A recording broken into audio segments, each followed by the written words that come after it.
Hello student, good morning. I hope you all will be safe and sound.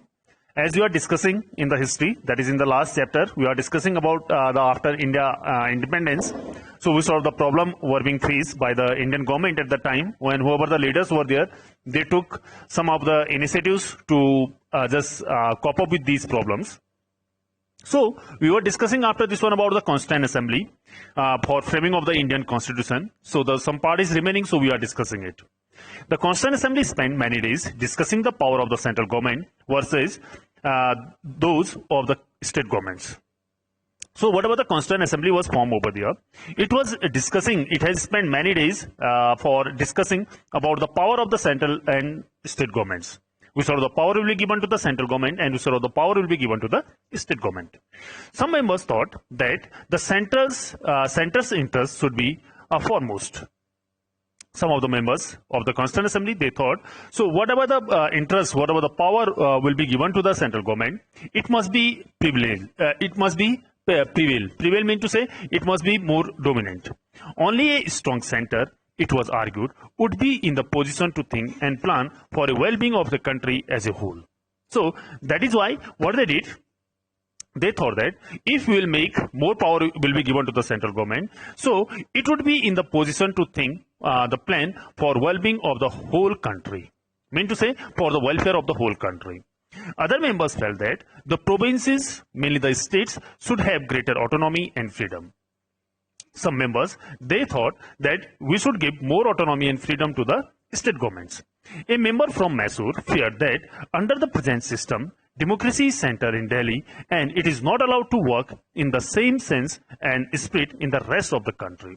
So one of the members who joined the Constituent Assembly from the Mysore, somewhat he felt fear over there. Why it is so? By saying the present day system in the democracy is centered in Delhi, mainly the democracy that was totally centered at the Delhi, in the capital of our country, and it is not allowed to work in the same sense and spirit in the rest of the country. If we will give more power to the central government, so it will not allow to spirit the same spirit and the sense to the other parts of the country.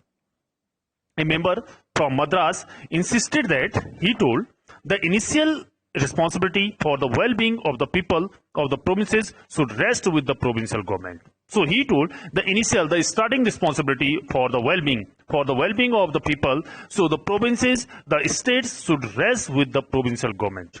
So we should give some more power to the state governments.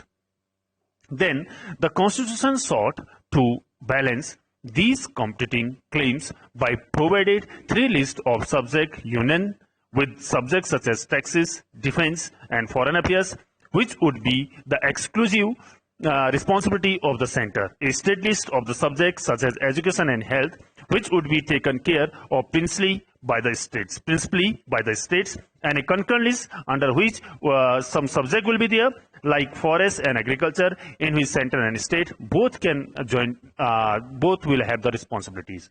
Mean to say, by listening the members' arguments over there, finally the Constituent Assembly is decided to balance with the power with the central and the state government. So it has created three lists.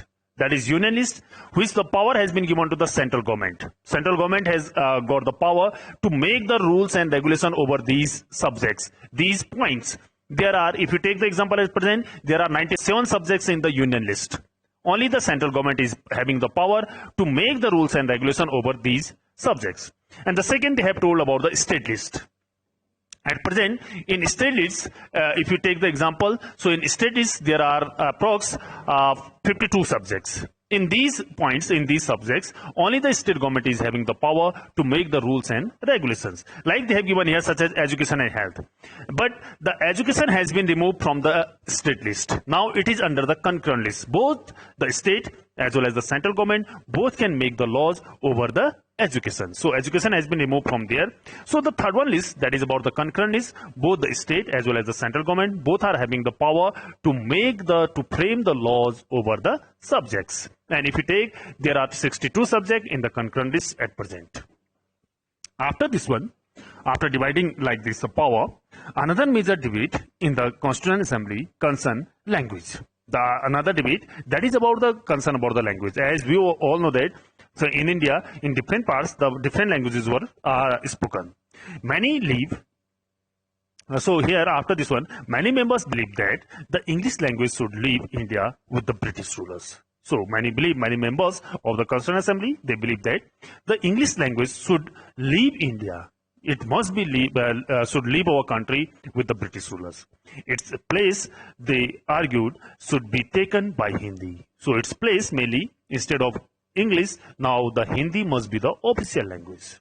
Then what happened over there? See, however, those who did not speak Hindi were of a different opinion, speaking in the assembly. So the some of the people, they were also from the different parts, and they didn't know the Hindi. They were unable to speak the Hindi. So they were having the different opinion over there. Like they have given here, T.T. Krishna Machari, he conveyed a message, a warning on behalf of people of the South, some of whom threatened to separate from India if Hindi was imposed on them. He just told to the assembly, if the Hindi will be imposed, Hindi will be implemented as a official language, so they should just they must be separated from the India, like this. Then after this one, a compromise was finally arrived at, namely that while Hindi would be the official language of India and English would be used in the courts, the services and communication between one state and another. So after this one, it was decided by the Constituent Assembly that Hindi will be the official language of our country, and the English, that will be the second language, which will be used in the courts, in the services, in the communication, as well as between one state and another. Then many Indians contributed to the framing of the Constitution. As we all know that many of the people, they have given their contribution for the drafting, for the framing of the Indian Constitution. But perhaps the most important role was played by Dr. Bhimrao Ambedkar, who was the chairman of drafting committee and under whose supervision the document was finalized. As we all know that many of the committees were formed under the Constituent Assembly, and under this one, the main role was played by the Dr. Bhimrao Ambedkar, who was also the head and chairman of the drafting committee, and under the supervision of that person, the documents of the Indian Constitution was finalized. In his final speech to the Constituent Assembly, Dr. Ambedkar pointed out that political democracy had to be accompanied by economic and social democracy. So, in his final speech, he told that with the political democracy, as we have just decided here the political democracy future of our country, along with this one, we have already also decided about the economic and social democracy here. Mean to say, with the economy and in the society as well, by treating the people equally, so we can go for the development of the country. Giving the right to vote would not automatically lead to the removal of other inequalities such as between rich and poor or between upper and lower castes. He also told that giving the right to vote, as the right to vote has been given to each and every person here, it will not automatically lead to the it will totally not remove the other inequalities which were existed at that time in our society, such as the gap between rich and poor and between upper and lower castes. With the new constitution, he said India was going to enter into a life of contradiction. So, in this one, what he told about with the constitution, that India was going to enter in a life of contradiction. Life of contradiction means to say life of the debates. Means lots of the problems that will arise in future. In politics, we will have equality, and in social and economy life, we will have inequality. He told, in politics, in the political democracy, we will have although the equality, but not in the socially and economically. Because there will be the gap between rich and poor, and as well as the people will be discriminated on the basis of the upper caste and lower caste. In politics, we will be recognizing the principles of one man, one vote, and one value. In our social and economic life, we shall by reason of our social and economic structure continue to deny the principle of one man or one value. Mean to say that here he just directly clear that means in political democratic country, we have given the right to vote to each and every person. That is okay. But economically and socially, the people will be discriminated. People will be just dominated by the majority groups, by the wealthier sections of the society like this. Then how were states be formed? Now, here we will come to know how the Indian states were formed after getting independence. Back in the 1920s, the Indian National Congress, the main party of the freedom struggle, has promised that once the country won independence, each major linguistic group would have its own provinces. So that for this one, whatever the mainly the leading party at the time, that is Indian National Congress.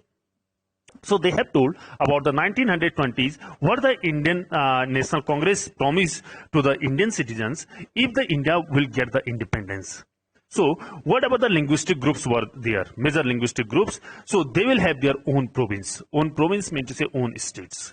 Linguistic mean to say that is related to language. If there will be the majority of the Tamil speakers, so there will be a Tamil state that will be formed over there. If there is a majority of the speaker of the Kumaonis, so there will be the separate state for the Kumaonis. Like this, the promises has been done by the Congress in 1920 in its session. Then, however, after independence, the Congress did not take any step to honor this promise. So Congress, after getting the independence, so Indian National Congress, it didn't take any kind of the step to form the states on the basis of language. For India had been divided on the basis of religion. Despite, as we all know that, before it, the India has already divided on the basis of religion, making two separate nations, India and Pakistan. For India had been divided on the basis of religion, despite the wishes and efforts of Mahatma Gandhi, freedom had come not to one nation but to two. As we all know that, so it was the despite this one, as you all know that, the wishes and the efforts of the Mahatma Gandhi, freedom had come, but not to come as a one nation. It came as a two nations, India and Pakistan. Then, as a result of the partition of India, more than 1 million of people had been killed in riots between Hindu and Muslims. As we have already discussed about these all the things, so many of the people, many of the Hindus as well as the Muslims, these were being killed in the riots. Hindu killed Muslims and Muslim killed Hindus. Could the country afford for the division on the basis of language? So here, so if we take the example of on the basis of language, if we form the states, so it will be also create the problem for whole country. Both Prime Minister Nehru and Deputy Prime Minister, that is Vallabhbhai Patel, he was also the first Home Minister of our country, Sardar Vallabhbhai Patel, were against of the creation of the linguistic states. They were not willing to create the states on the basis of language. After the partition, Nehru said, what he told, that is, disruptionist tendencies had come to the fore. To check them, the nation had to be strong and united, or as Patel put it. So he told that means that these sort of the tendencies, these sort of the feelings that had come in the minds of the people. After getting the independence, he told like this, means if you are disturbing and if you are just diverting our mind, by making the states on the basis of language, on the basis of caste, so it will create the problem. So instead of it, we have to check them, to stop these all the things, the nation had to be strong and united, or as Patel put it, and as well as the Sardar Vallabhbhai Patel told something that has been given downside. The first and the last need of India at the present moment is that it should be made a nation. He told that is, at present moment, we are having only one designation, one goal, that we must be in a nation. Everything which helps the growth of the nationalism has to be forward, and everything which throws obstacles in its way has to be rejected. He told, we have to help each other for the growth of the nationalism, for the growth of the nation, we have to just go forward. And everything which throws obstacle, whatever the hindrances, whatever the obstacles, whatever the barriers are coming on our way, we have to reject these all the things. We have applied this test to linguistic provinces also, and by this test, in our opinion, they cannot be supported. So he also told, we have applied these all the things on the linguistic lines, on linguistic states, but my opinion that they cannot be supported. We can't support the states on the basis of language.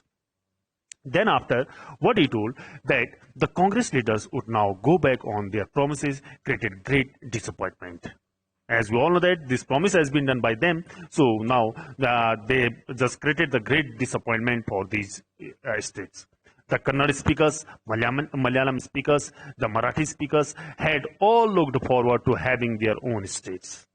So all the language speakers, they were all looking forward to having their own states.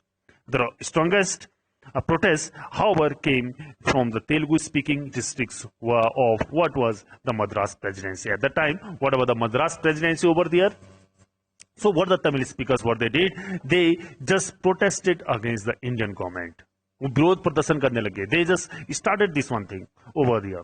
Then what happened, see, when Nehru went to campaign there during the general election of 1952, he was met with black flags and slogans demanding, "We want Andhra."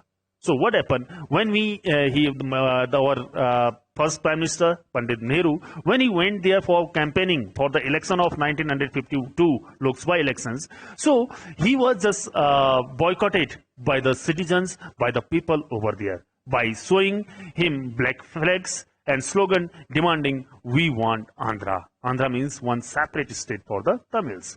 In October of that year, a veteran Gandhian named Potti, that is Siramalau, went on a hunger strike demanding the formation of Andhra state to protect the interest of Telugu speakers. So one of the veteran means one of the follower of the Mahatma Gandhi named that person, that is Siramalau, who went for a hunger strike. He भूख हड़ताल की उसने, means hunger strike means भूख हड़ताल, demanding for a formation of Andhra state, protect the interests of the Telugu speakers.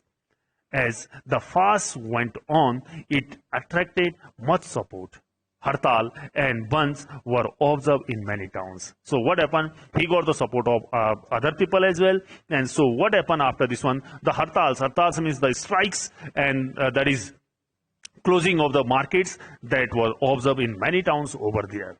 Then on 15th of December 1952, 58 days into his fast, he went for the fast of 58 days. That is, Siramalau died. He got died over there. A newspaper put it, the news of the passing away of Siramalau engulfed entire Andhra in chaos. So it just turmoil.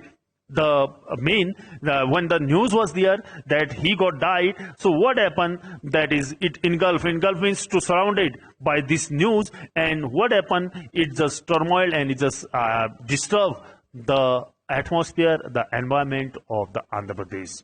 Means the people, they got angry towards the government.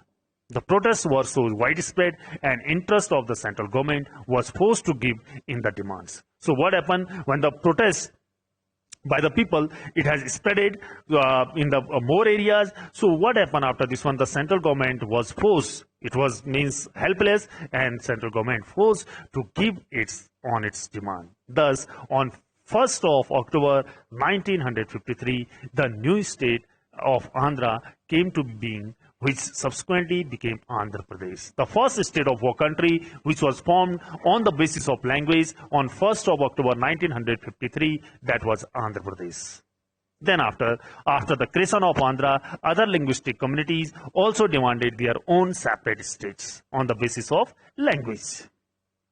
Then a state recognition commission was set up, which submitted its report in 1956. So that is Rajya Gathana Ayog, means that is State Recognition Commission. It was set up in the year of 1953, but it gave its report on 1956, recommending redrawing of district and provincial boundaries to form impact provinces of Assamese, Bengali, Odia, Tamil, Malayalam, Kannada, and Telugu speaker respectively. So it has also given its report, this commission has given its report, and then after this one, it told the compact of provinces, the state must be formed as Assamese language were spoken, so Assam must be there, Bengali for the West Bengal, Odia for the Odisha, Tamil for the downside, the southern states, Malayalam, Kannada, and Telugu speakers respectively. The large Hindi speaker regions of North India was also to be broken up into several states. A little later, after some times, in 1960, the bilingual states of Bombay was divided into separate states for Marathi and Gujarati speakers. So, this Bombay presidency, it has been also divided for the separate speakers. Marathi, it was from Maharashtra, and for Gujarati speakers, the Gujarat was formed. In 1966, the state of Punjab was also divided into Punjab and Haryana. So here also they have given about the Punjab. So it has been also divided into Punjab and Haryana. The former for the Punjabi speakers and who were also mostly Sikhs. The latter for the rest who spoke the Punjabi but version of Haryanvi or Hindi. Means for Haryanvi they have formed the Hindi, that is Haryana state, and for the Punjabi they have formed the Punjabi. And you can see downside the map has been shown the making of the linguistic states, princely states and the British India. They have shown here. This was the main reason how the states were formed in our country.